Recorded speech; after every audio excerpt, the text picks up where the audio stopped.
Hello, my dedicated learner.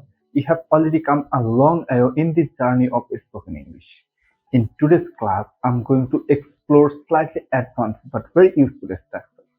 This expression helps us talk about responsibilities, recent actions, and past experiences.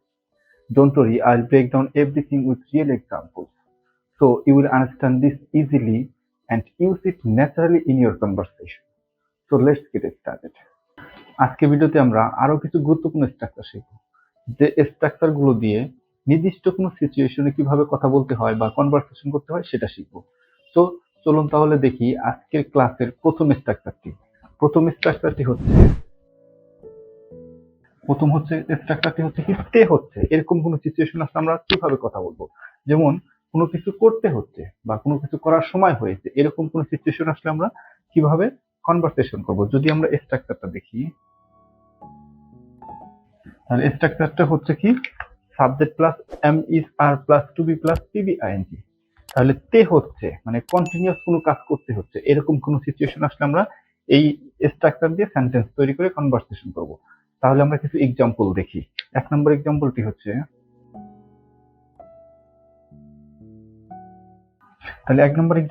কি I am to be attending a meeting. আমাকে একটি meeting এ join করতে হচ্ছে। তে হচ্ছে আমাকে একটি মিটিং এ জয়েন করতে হচ্ছে। I am to be attending a meeting, আমাকে একটি মিটিং এ জয়েন করতে হচ্ছে। যদি আমরা আরো একটি এক্সাম্পল দেখি, তাহলে 2 নম্বর এক্সাম্পলটি হচ্ছে কি he is to be submitting the report today. তাকে আজকের মধ্যে রিপোর্টটি জমা দিতে হচ্ছে। আবারও যদি বলি he is to be submitting the report today, তাকে আজকের মধ্যে রিপোর্টটি জমা দিতে হচ্ছে। যদি আমরা আরো একটি এক্সাম্পল দেখি, তাহলে 3 নম্বর এক্সাম্পলটি হচ্ছে কি we are to be leaving soon, আমাদের তাড়াতাড়ি বের হতে হচ্ছে। তাহলে আমরা বুঝতে পারছি যে তে হচ্ছে এরকম সিচুয়েশন আসলে কিভাবে কনভারসেশন করতে হবে বা কিভাবে সেন্টেন্স তৈরি করে কনভারসেশন করতে হবে। তাহলে এখন আমরা দেখব দ্বিতীয় স্ট্রাকচার ইউজ করে কিভাবে কনভারসেশন করতে হবে। দ্বিতীয় স্ট্রাকচারটি হচ্ছে কি তে হয়েছে মানে কোনো কাজ সাম্প্রতিক করতে হয়েছে, এরকম কোনো সিচুয়েশন আসলে আমরা এই স্ট্রাকচারের মাধ্যমে সেন্টেন্স তৈরি করব। যদি আমরা এক্সাম্পল দেখি,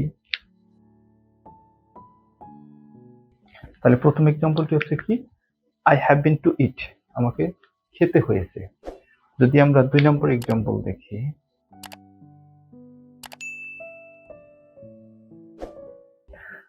এক্সাম্পলটি হচ্ছে কি you have been to study, তোমাকে পড়াশোনা করতে হয়েছে।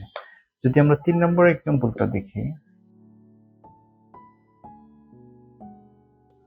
তাহলে 3 নম্বর এক্সাম্পলটি হচ্ছে কি he has been to meet his friend, সে তার বন্ধুর সাথে দেখা করতে গিয়েছে বা তাকে তার বন্ধুর সাথে দেখা করতে হয়েছে।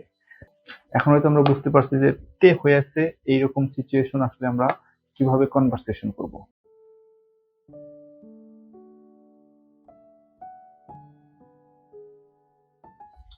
3 নম্বর স্ট্রাকচারটি হচ্ছে তে হয়েছে বা তে হলো, এরকম কোন সিচুয়েশন আসলে বা অতীতে কোনো কিছু করতে হয়েছিল বা অতীতে কোনো কিছু করতে হলো, এরকম সিচুয়েশন আসলে আমরা এই স্ট্রাকচারটা ইউজ করে সেন্টেন্স তৈরি করব।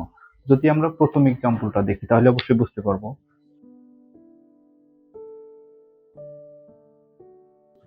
তাহলে প্রথম এক্সাম্পলটি হচ্ছে কি I had been to start work early, আমাকে আগে কাজটি শুরু করতে হয়েছিল বা শুরু করতে হলো, এরকম। যদি আমরা আরেকটা এক্সাম্পল দেখি, তাহলে 2 নম্বর এক্সাম্পলটি হচ্ছে কি she had been to study before dinner, তাকে রাতের খাবার আগে পড়াশোনা করতে হয়েছে বা করতে হলো। যদি আমরা আরো একটি এক্সাম্পল দেখি,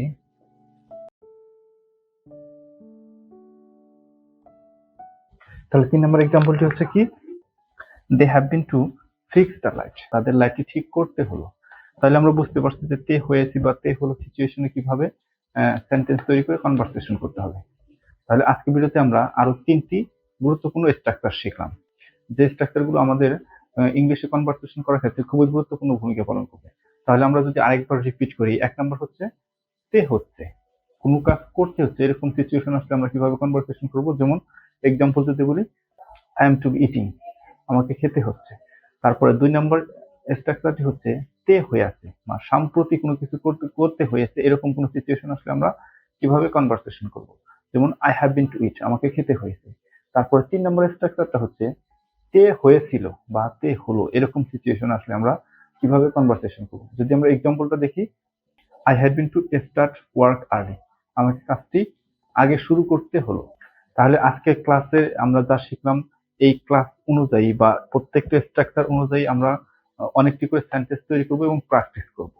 এবং এই প্র্যাকটিস করার জন্য আমাদের আরো সিরিজ আছে, সেটা হচ্ছে যে প্রত্যেকটি স্ট্রাকচার ক্লাসের জন্য একটি করে প্র্যাকটিস ক্লাস, কিভাবে সেন্টেন্স তৈরি করতে হয় স্ট্রাকচার ধরে ধরে। তো আশা করি আপনারা সেই ভিডিওগুলোও দেখবেন। তো তাহলে আজকে ভিডিও এই পর্যন্তই। Thanks for learning with me today. If you found this video helpful, don't forget to like, comment, share, and subscribe. See you in the next video with another powerful structure. Till then, keep practicing and stay motivated.